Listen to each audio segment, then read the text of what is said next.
Hi everyone, I'm Mike Henry, and this is my Procreate 5 demo for the piece I call Painted Lady. Now this is another one in the same series as the previous piece where I had done a bunch of symmetry sketches and I've kind of pulled them out and started doing them again. There's one more that I'm going to do and then they'll be done, but the next one won't come for a little bit. I'm actually still in the middle of painting it as I record this, and there's a few other pieces that are already completed. The idea here was to do symmetry and then just have the hairstyle have a little bit of asymmetry to it, just because it makes it feel a little bit more natural. You can see here that I started with this yellow background, and once I start flatting her, she's going to be grayscale. That was actually because I had an idea of just doing her completely desaturated with this bright background. It's similar to a piece I did a long time ago called Red Wall, where I drew a woman against a red wall and she was painted in grayscale. But in the middle of it, I decided I didn't actually really want to do that. You can see here the grayscale is starting, and then as I was painting in the grayscale, I was like, okay, what should I do for the shadow? Should I just make it black and adjust the opacity of it so I can get my different values? And then at some point I said, this actually isn't interesting me much.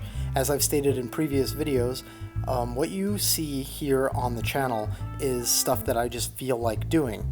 There's no brief, there's no purpose. I'm not trying to deliver against something. It's 100% just powered by whatever I feel like doing.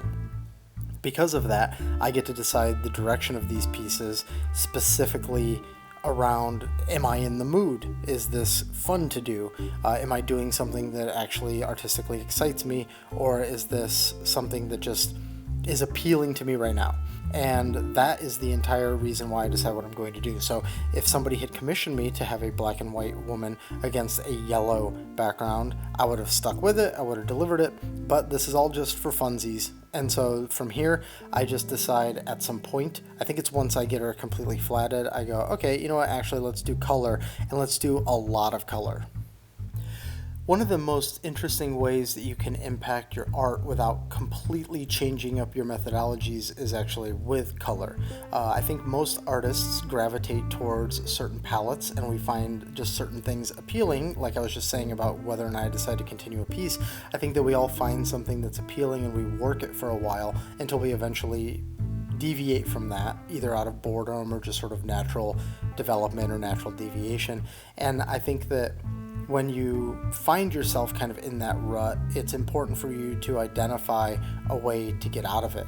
I won't say it's important like you are not a talented artist or you're not a growing artist if you don't, but I think that it's just a really good way to challenge yourself and find something really fun. I think that occasionally you might find yourself doing something because you think, oh, I've done this and I like it and people like it and I'm going to do some more of it because that's fun. But then you might find that when you try different subject matter or whatever, you think to yourself, oh, this is actually really enjoyable. And I think that color palettes, the nice thing about changing color palettes is that when you are looking at your process and you're trying to find ways to develop, sometimes really changing your process or using completely new tools or something really dramatic like that can be pretty daunting. With color, yeah, sure, you might need to practice your color theory and try to figure out new and unique things to do, but the simple act of saying, I usually use this tone of shadow, or I usually use this type of skin tone, or I always paint people with blue eyes, whatever it is. I think that you can change that up pretty easily and get maybe a completely fresh new vibe without completely deconstructing how you work. So what we've got here, I would say that there are things in this illustration that I absolutely do frequently. For instance, it's a woman. She is against a solid field background with some painterly strokes on it. I'm using shadow layers and lighting layers just like I do.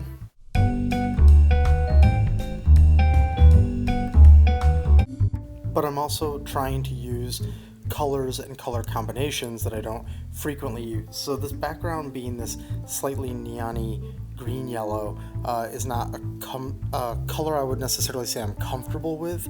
It's not that I won't use colors, it's just the idea of something so acidic I just don't usually use. Then we've also got her with purple eyes, which is something I'll occasionally do, but sort of matching that with that background. And then as the illustration goes on, we use a different color for her lips. That's not a natural color. We put the paint on her. Her hair gets dyed a few things. So, and then her base hair is kind of like a dark gray.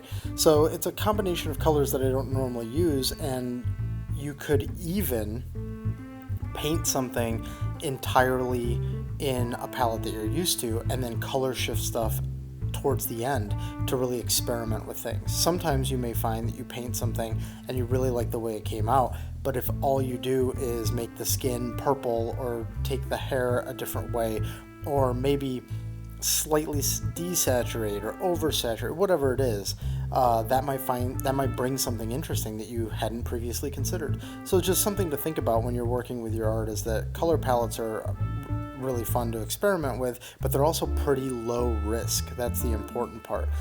You can experiment with anything, but with a color palette, especially if you have all your layers separate like this, it's a harmless experiment. And even if you color shift a bunch of stuff and see the way it looks, and you go, actually I hate all that, that's fine. Just go back. No big deal. So just something to think about. I want to also point out that because of the asymmetry of the hair, right now everything is painted with the symmetry tool on, except for her bangs. That was done on its own layer, and then it's also the topmost layer, so we can stay in symmetry for the entirety of this illustration until we get to that hair, and then we just toggle it off, paint that part only, and then turn it back on if we want to do more adjustments and things like that. So right now, we're just doing the ambient occlusion pass. The shadows in this, speaking of experimenting with things, I'll do a desaturated shadow, especially if I'm going for like an animated look. I'll either just make it a black layer and then lower the opacity a lot, or maybe I'll find a mid-tone gray and set it to multiply and adjust its opacity when I'm doing like a hard shadow. In fact, the shadow on my Mr. Jaeger piece, I believe, was pretty neutral. I'm actually hesitating right now because I can't remember, but anyways, this shadow is also very desaturated. It's almost a perfect gray, but you'll notice that I can't completely commit to that because by the end I end up cranking up the saturation on the shadows. In fact, there's the shadow right there on the top right, so it's not completely gray, but it is very desaturated. So that's just set on top as a multiply, and that's our AO pass, and then after this we'll move into our direct shadow. Something that I've kind of incorporated as a regular part of my process now is an additional shadow layer that I just use for emphasizing certain things. So in a second here you're going to see the bridge of her nose get a lot of emphasis, and then you'll see it kind of drop away a little bit because I adjust its opacity. This is something that I've decided to do. I do it in like little weird spots across an illustration. I'll do it for like either the shadow of the upper lip, which I've referenced in previous videos, or I'll make it just for the underside of the nose because I want to punch that out a little bit. Here I use it for the emphasizing the bridge of the nose, and I use it in a couple of other little spots here or there, and these are sort of like supporting shadow layers where I just want to get like a little bit more there, but I don't really want to mess with my actual AO shadow or my direct light shadow or whatever it is. So again, I'm not talking about it because it's like, yeah, and then this is a thing you should do. It's more about trying to highlight the ever-evolving process. I think a lot of people watch videos like this and you think that an artist has a process and then they always stick to it. The reality is an artist has a process and they stick to it quite a bit, and they're always looking for ways to improve it. And so there might be little things here or there. The whole logic of the process might be the same, but then there's like little adjustments here or there that the artist will incorporate as they discover new things. So now that we're doing the direct light shadow, you can see that we're getting to the end of the shadow pass. Since we normally do an AO shadow and then a direct light shadow, which means we're coming up on the phase where we'll start looking at changing the color of our flats. For instance, it's got a cool look to it. I actually do think that this like really overall desaturated look, except for the eyes in the background, is cool, but I wanted to start doing more with it. So what you'll start seeing happening is things like the skin tone variations and changing the color of the lips, changing the color of the hair. All of those things are going to start coming into play so that we can get a little bit more visual interest. I love painting headshots the most. I know that there are a lot of people that want to see lots of full body stuff, and I understand why. But for me, I just am way more captivated by the engagement of the character than I am by like a cool pose. I will always appreciate like a really cool portrait photograph more than like a action shot from like sports or something like that. So that's why I love focusing on this. But when I focus on this, you also have to find ways to make it interesting. You're not always successful, but you try. And so with this one, what we have to start doing with it to put that interest in there is we have to start giving her unique qualities and her something that also feels like kind of real. So the realness is in the blush in her nose and her cheeks and her ears. Actually, she doesn't have much in her cheeks in this illustration. Then we've also got her makeup, which you can see the makeup is starting to get a little bit more explorative than what I normally do. So we've got this yellow eyeshadow and then this purple eyeshadow behind that. We've got her hair getting this gradient. Oh, I should also mention, of course, her lips are green. You can see her moles, like her little freckles all over, trying to bring something interesting there. I put a little bit of tan on her, similar to the previous piece, Rita. I did this piece right after I did Rita, so I really liked the way that looked, so I thought I would bring it in here. And so this is me just saying, okay, let's make her look like she's living and breathing, but let's also add some things that makes her a little bit different. So what you just saw there was me testing out the light. For this piece, I wanted to go with a yellow light. It's something that I haven't been doing recently, but used to kind of always be my go-to. And so here I just wanted to do that. It matches the background and it starts bringing the whole piece together. I think this piece has interesting balance, at least as the person who did it. I'll try to comment on it. I think it has an interesting balance between acidic colors and warm colors. I think her skin feels really warm, and I think that her engagement feels warm with the viewer, but that background is just really intense, and the purple and the green lips and the yellow eyeshadow, and it's just, there's a lot of intensity layered on top of what otherwise feels warm. I could very easily make those lips natural, make the eyes a little bit more natural. I could make the eye color natural, and then I could make her hair just sort of like a chestnut color, and make that background like a desaturated blue, and it would feel really calm all of a sudden. And I think that she seems calm, her demeanor seems calm, but then all of these other elements make it feel intense. I think that's what I was going for. So what you see here now is I put that little black outline around her and lowered the opacity like I've been doing, but I really liked the way that looked when it was in there as a full opaque thing where it's like a black outline.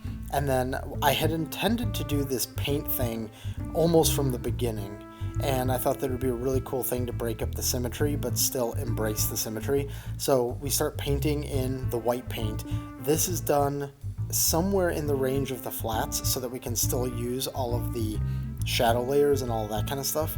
At one point I was going to have this this pink then go over it, but I like the idea of keying into the eyeshadow. So instead we come in and we paint these details. So it's like she was, kind of quickly painted white, like just sort of painted all over. And then there are these more considered design elements that are painted over the top. So you've got the little bit above her eyebrow, below her eye. We'll get like a big swirl on her chest, and then we put like some dots on her nose. That's me adding some drop shadow to the paint. That's why the whole screen filled kind of purple for a second. Here's where I start playing with like, what does that design look like? And then I just do like sort of these slashes. Then I say, no, let's go with something bigger, like it's painted over it, this big swirl type thing. And then we will also see, you can see right now I've got that sort of bloom on the shadow, but it's going over the paint as well. I'll eventually kill that as well. And then I drew a couple freckles on her cheek that we can't see right now because of the paint, and right there I just flipped it over to the other side. This is what it looks like, by the way, with no lighting. And so now I've got it to where I can start toggling the paint on and off. I can get her looking more normal, and I can get her with the paint all on there.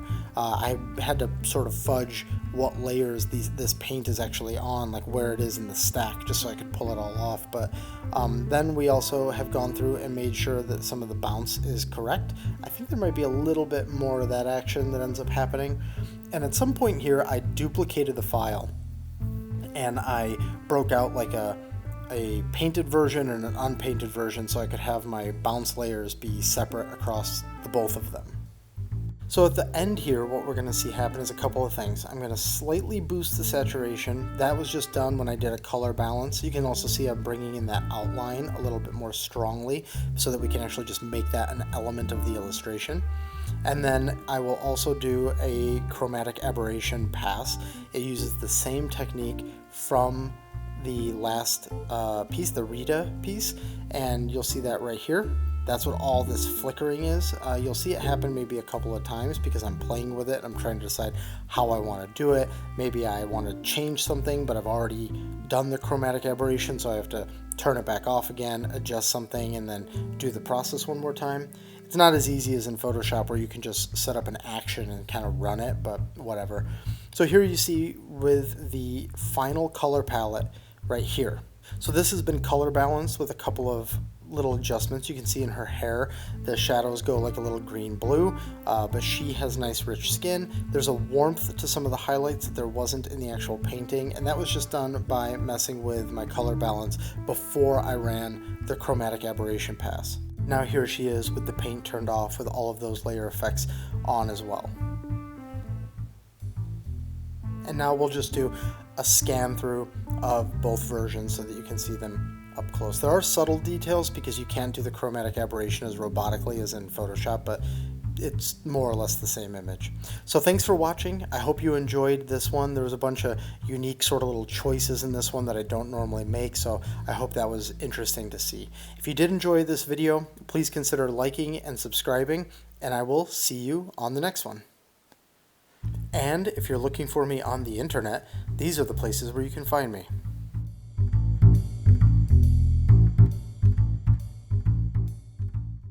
And lastly, I am now on Ko-fi, a website where the premise is you buy someone a coffee. For just $3, you can toss that to me, and then I get to enjoy $3. And it doesn't have anything where we have a long-term agreement. You could do it once a year, once every 2 years. You could do it never, but the point is it's low impact, and I thought this would be a really good way for those who want to support the channel to do so. Ko-fi.com/Zatrancis.